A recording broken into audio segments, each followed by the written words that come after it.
Bibles. For example, was Ahaziah 22 years old, as said in one place, or 42 when he began to rule over Jerusalem? What did Jay and his friends say? This is a copyist error.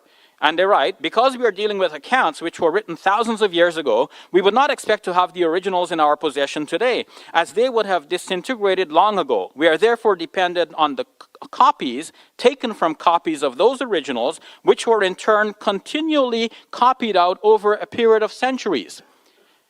So whereas he's trying to show, look, the Quran has been copied and changes on the copies can be shown from one copy to another, the end result, Muslims will say, is that we have a book which is demonstrably the Word of God, and this book, when we look at the history, was actually carefully preserved in memory and in writing and passed on from one generation to the next till we have it in our hands today, and we can confidently assert this is the book of God. And it does not have this kind of contradiction.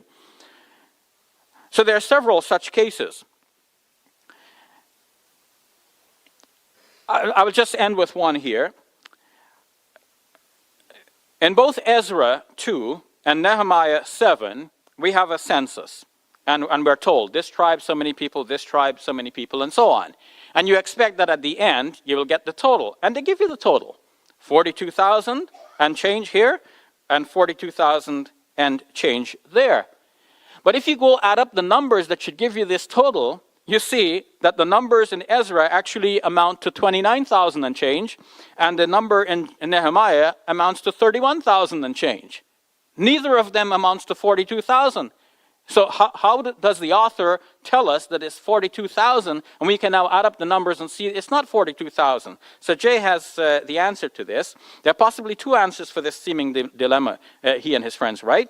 The first is that it is most likely a copyist error. Now, in short, how did such a copyist error occur? They explain that the scribe must have made a mistake in the first census. He put the wrong number there.